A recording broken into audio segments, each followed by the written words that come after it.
The Reze movie is a 10. Plain and simple.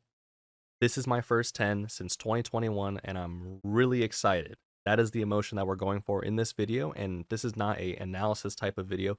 This is more describing the feeling of excitement because all my 10s essentially have specific reasons as to why they are 10s. And this movie in particular is a 10 because it fills me with excitement. Excitement so much that I went to go see it 3 times. And that's not something you can just pay someone to do, or pay me, I guess, to do, because, I really have to like the movie and think it's worth the monetary value that I'm bestowing upon it, or like what I'm trying to get out of it experiential wise.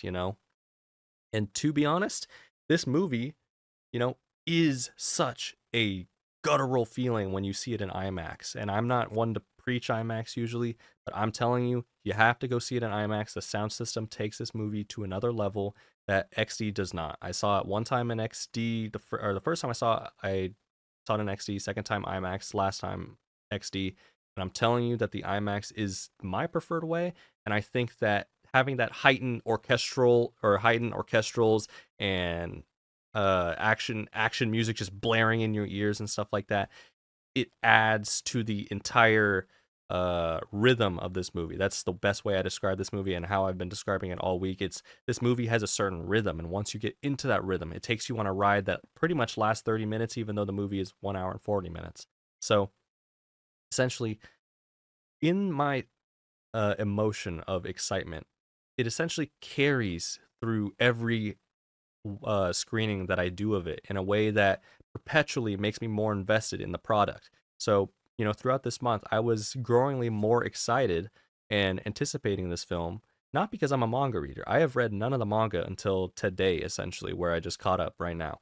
Uh, and, over the course of this month, I've just been seeing Twitter users posting their fan art, discussing and stuff like that. So I see buzz around this movie about how it's doing in Japan, like what is attaching these people to it, and by proxy I'm like getting interested myself, and I'm like, okay, this movie is, the way they are talking about this movie essentially makes it seem like it's changing lives. It's changing lives, across the globe, and I'm like, what is the deal with this movie? Because season 1 is just not on the same level of like what you would come to expect.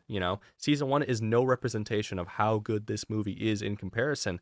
And to that end, the fact that it is living up to the expectation is something that I have not felt in a really long time, because usually, my expectations for a project are probably zero. I try to come into every project with no expectation and try to come into it as unbiasedly as possible. So, at least there is a reasonable viewpoint that I can assess a project. But with this, movie, I'm sort of, coming into it already obsessed with the idea of it changing my life in a very earth-shattering way, and this film did. It exceeded my expectations so much so that I think it's interesting to see how it progressed from an 8 out of 10, which I gave it on my first watch, to a 10 out of 10 when I saw it on IMAX, because I just felt much more attached and excited about the project, as I continuously interacted with it and drew more. My first watch was absorbing the narrative and trying to get attached to what characters are doing what and like why they're doing this or that, because I've never read the manga, so I'm just like absorbing those elements, the character study part of it. Whereas the second time, I can appreciate more of the cinematic quality, and I can see how they're using imagery. That's a big part of why I am really fascinated with this movie, is how they use photogenic, or I guess photography in a way, to essentially pose a lot of interesting ideas about what emotions you should be feeling, or like what meaning you should be drawing out of a scene. That is a very interesting style that I've seen before, especially in a film like Naoko Yamada's Liz and the Bluebird. But this film does it in a much more cinematic spectator way, instead of me watching it on my monitor. And also, the fact of the matter is, like, I've already been on record saying that the background art in Chainsaw Man season 1 was incredible. That goes to show that the movie is also going to have some pretty incredible background art as well. So I wasn't, shocked there, but it certainly added to the entire mystique of the film and helped me absorb a lot of the quality of the film that I didn't see the first time. And added to that, of course, high crescendo orchestra, uh, action, you know, blaring action music in your ears in the IMAX theater. awesome experience, you know? So I honestly cannot glaze this movie enough. And if you are going to see it, I beg of you, please just see it in IMAX at least once and see if you enjoy it.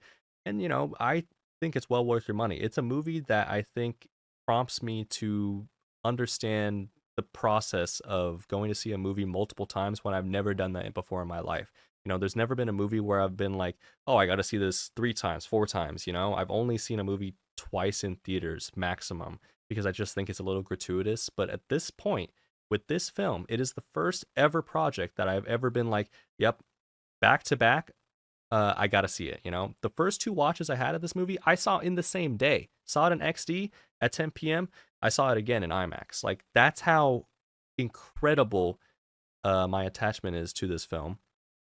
And not that I like relate to any of its like themes or anything like that. It is a truly experiential project in the same way that I think the Konosuba movie is, except that it's not a communal reaction, I would say, because in the Konosuba movie, right, you're having a communal reaction to all the jokes and really getting like acclimated to the idea that everyone in the theater is like laughing alongside you, and you it's okay for you to laugh alongside them, you know.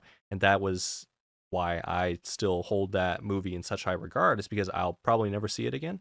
And also because it offers an individually unique experience that I'll never have again. In the same way that this one is, except that it's not a real, oh, I'm laughing alongside everybody. Like there's jokes in this film, but it's not that type of experience. It's a real visceral, punch you in the stomach type of experience that really hits you when it needs to and raises the bar, keeps raising the bar every single time that you think it's going to dull down.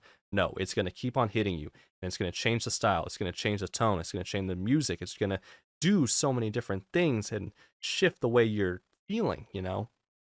And that's what the cinematic quality is all about. You know, that's the reason we go to movie theaters. It's to get that type of emotion that you can't get at home. And usually, like that is not the case with most films. And I would never argue like, oh, you just wait till it comes out on streaming. Wait until you can just like find it online or whatever. No, this is a film you have to see in theaters right now. You know, this is a project that I urge you. If you do anything this month, you have to see this movie and you have to give it, you know, the time of day because it deserves it, you know. And I truly think that this is Mappa's best work. Uh, and I am world renowned as a guy who pretty much doesn't, you know, mess with Mappa's works a lot and notoriously drop like pretty much every one of their shows in a way that I think is kind of unfair now that I'm thinking back on it. But I also just don't enjoy like a lot of the works anyway.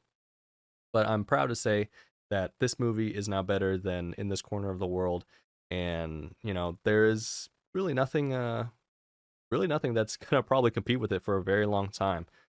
So in that, pretty much that's all I have to say. Thanks for watching.